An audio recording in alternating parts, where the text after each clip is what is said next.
नमस्कार. मी दाकृ सोमण पंचांगकर्ता खगोल अभ्यासक. आता गणपतीचं वाहन उंदीर का असा प्रश्न काही लोकांना पडतो. गणपतीचं वाहन उंदीर, गणपती एवढा मोठा आणि उंदीर एवढा छोटा, हे वाहन कसं? तर शास्त्रामध्ये लिहिलेलं आहे आखू वाहन. आखू आखू या शब्दाचे दोन अर्थ आहेत. एक माया, भ्रम आणि चोर, आणि दुसरा अर्थ आहे उंदीर. आखू वाहनाय नमः असं गणपतीच्या नावांमध्ये एक नाव आहे, ते आखू. तेव्हा माया, भ्रम याच्यावरती तो आरूढ झालेला आहे असा एक अर्थ सांगता येतो. आणि दुसरा म्हणजे उंदीर हा अर्थ आखू या संस्कृत शब्दाचा, तर उंदीरावरती तो आरूढ झाला आहे. बघा, उंदीर हा शेतकऱ्यांचा शत्रू आहे, कारण शेतात निर्माण झालेलं धान्य उंदीर खातो, नाश करतो. म्हणून अशा उंदरावरती गणपती आरूढ झालेला आहे. गणपती हा शेतकऱ्यांचा मित्र आहे. असाच उंदरावरती जो शेतकऱ्यांना त्रास देतो, अन्नधान्याची नासाडी करतो, अशा उंदरावरती गणपती आरूढ झाला आहे असा एक अर्थ लावता येतो. दुसरा अर्थ माया, भ्रम ह्याच्यावरती तो आरूढ झाला आहे. माया आणि भ्रम याच्यावरती तो आरूढ झाला आहे. रात्र, काळोख, असा अंधार असा पण एक अर्थ सांगितला जातो. अंधारावरती तो आरूढ झाला आहे असा सुद्धा अर्थ सांगितला जातो. पण बघा तुम्ही, गणपती आणि संगणक, कॉम्प्युटर याच्यामध्ये साम्य आहे. लहान मुलांना सांगताना ही गोष्ट सांगता येईल. बघा तुम्ही, गणपती हा बुद्धिदाता, संगणक मेमरी शार्प. संगणकामध्ये वरती सुद्धा ज्ञान जास्त आहे. नंतर संगणकासमोर कीबोर्ड आहे की नाही, आणि गणपतीसमोर मोदक आहेत आणि माऊस दोघांच्या पुढे आहे. गणपतीच्या पुढे पण माऊस आहे आणि संगणकाच्या पुढे पण माऊस आहे. अर्थात नातवाला सांगायला ही गोष्ट चांगली आहे, पण गणपतीला दुर्वा का वाहतात हे सुद्धा सांगितलं जातं.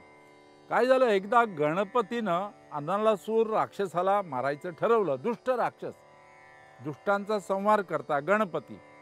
अनलासूर एवढा मोठा होत गेला आणि गणपतीनं त्याला मारलं, ठार केलं. परंतु गणपतीच्या देहाचा त्याला उष्णता व्हायला लागली, आग व्हायला लागली देहामध्ये, उष्णता, आग.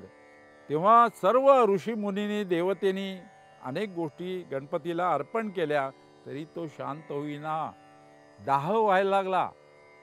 तेव्हा काही ऋषींनी दुर्वा गणपतीवरती वाहिल्या आणि गणपतीचा देह शांत झाला.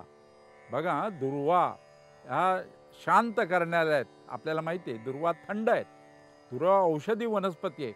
तुम्ही बघितलं असेल, कधी कधी मांजर सुद्धा आजारी पडलं तर दुर्वा खातं. तुम्ही ऑब्झर्व केलं असेल, निरीक्षण केलं असेल. तर दुर्वा या आयुर्वेदामध्ये औषधी आहेत, शांत रस असणाऱ्या आहेत, आणि ह्या दुर्वा गणपतीला प्रिय आहेत, अशी एक कथा आहे. आणखी दुसऱ्या एका कथेमध्ये असं पण सांगितलेलं आहे, एकदा गणपती ब्राह्मणाचं रूप घेऊन एकाकडे गेला आणि त्यांनी सगळं काही दिलं, सगळे अन्न पदार्थ दिलं, त्यात तरी पोट भरे ना, शेवटी काही शिल्लक राहिलं नाही. मग त्यांनी एक दुर्वा गणपतीला अर्पण केली आणि गणपती शांत झाला. आणि तेव्हा मला सांगायचं आहे, दुर्वेचं महत्त्व खूप आहे. आता 21च का, 21 मोदक, 21 दुर्वाच का देतो आपण? तर 21 मातृदेवता आहेत. गणपती हा मातृभक्त होता, आपल्याला माहिती आहे. आणि म्हणूनच 21 दुर्वा किंवा 21 गणपती, 21 मोदक हे आपण अर्पण करतो असतो. 21 गणपतीचं दर्शन सुद्धा घेणारे गणेश भक्त आहेत. तेव्हा लक्षात घ्या, 21 हा अंक हा मातृदेवतेवरून गणपतीला प्रिय आहे, हे लक्षात घ्यायला पाहिजे. आता गणपतीला अग्रपूजेचा मान का मिळाला? कुठलंही शुभ कार्य असो, प्रथम गणपतीची आपण पूजा करतो. हे का करतो? तर त्याची एक कथा गणेश पुराणामध्ये सांगितलेली आहे, ती मी तुम्हाला सांगतो. एकदा काय झालं, सर्व देवांनी अमृतापासून तयार केलेला मोदक पार्वतीला दिला. पार्वतीकडे तो मोदक बघून पार्वतीचे कार्तिकेय आणि गणपती हे दोन पुत्र, दोन्ही पुत्र हट्ट करायला लागले की मलाच मोदक पाहिजे. अमृताचा मोदक सर्व देवांनी पार्वतीला दिलेला. मुलं हट्ट करतायत, पण पार्वतीनं अट घातली. दोघांना बोलावलं आणि त्यांना सांगितलं, जो कोणी सिद्धी प्राप्त करून येईल त्यालाच मी हा अमृताचा मोदक देईन आणि त्यालाच अग्रपूजेचा पण मान मिळेल, असा वर देईन. कार्तिकेय मोरावर बसला आणि तो सर्व तीर्थाटन करायला गेला. मंदिरांचं दर्शन, देवाचं दर्शन करायला गेला. आणि गणपतीनं काय केलं, आपल्या आई वडिलांना आसनावरती बसवलं, शंकर पार्वतीला त्यांची पूजा केली आणि त्यांना प्रदक्षिणा घातली आणि नमस्कार करून तिथेच उभा राहिला. कार्तिकेय सर्व तीर्थाटन करून त्याला वाटलं सिद्धी प्राप्त झाली, पार्वती त्याला मोदक देईल, माता त्याला मोदक देईल असं वाटलं. तो धावत धावत आला, पण बघतो तर गणपती नमस्कार करून तिथेच उभा आहे. पार्वतीनं दोघांनाही सांगितलं, सिद्धी कुणाला प्राप्त झाली तर गणपतीला. वृद्ध आई वडिलांची सेवा जो पुत्र पुत्री करते ना, तर त्याला सिद्धी प्राप्त होते. बघा, गणपतीनं माता पित्याची पूजा केली आणि त्यांची सेवा केली म्हणून त्यांना सिद्धी प्राप्त होती. तीर्थाटन केल्याने नव्हे. मंदिरामध्ये देवाचं दर्शन घ्या, तीर्थाटन करा, पण वृद्ध माता पित्याची सेवा करणं म्हणजे सिद्धी प्राप्त करून घेणं, या गणेश पुराणातल्या कथेनं आपल्याला समजतं. आधुनिक काळात मला मुद्दाम सांगायचं आहे, जी मुलं आपल्या वृद्ध आईवडिलांना त्रास देतात, वृद्धाश्रमात टाकतात, त्यांना मला सांगायचं आहे, करू नका. वृद्ध माता पित्यांची सेवा हीच सिद्धी प्राप्त होण्याची कृती आहे. गणपतीनं तसं केलं म्हणून त्याला सिद्धी प्राप्त झाली आणि पार्वतीनं अग्रपूजेचा मान त्याला दिला, वर त्याला प्राप्त करून दिला. मला तुम्ही सांगा, आधुनिक काळामध्ये या कथेपासून आपल्याला शिकायला पाहिजे. गणपतीला जशा दुर्वा आवडतात तशा पत्री आवडतात. 21 पत्री सांगितलेल्या आहेत पूजेमध्ये आणि त्या गणपतीला अर्पण करायच्या असतात.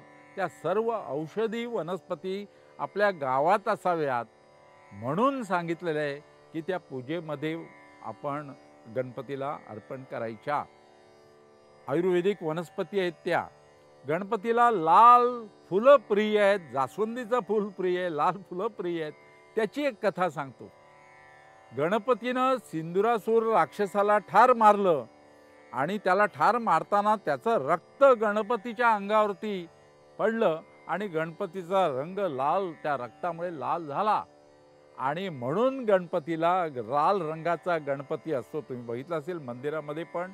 आणि म्हणूनच गणपतीला लाल फुलंही जास्त प्रिय आहेत. तर मित्रांनो, या कथा ज्या आहेत ना, त्या कथा वाचायच्या, अभ्यास करायचा आणि त्याच्यामधून शिकायचं. आपण कसं वागायला पाहिजे ते शिकायचं. दुर्वा ही औषधी वनस्पती, मात्या पित्यांची सेवा करणं हे आपलं कर्तव्य आहे आणि त्याच्याचमुळे आपलं आयुष्य सुखी होणार आहे, सिद्धी प्राप्त होणार आहे, ही गोष्ट लक्षात घ्यायची. तर मित्रांनो, गणपतीच्या कथा वाचा आणि त्याच्यापासून आपल्याला शिकायला पाहिजे आणि म्हणून हा गणपतीचा, गणेशोत्सवाचा आनंदोत्सव आपण साजरा करूया आणि म्हणूया, गणपती बाप्पा मोरया.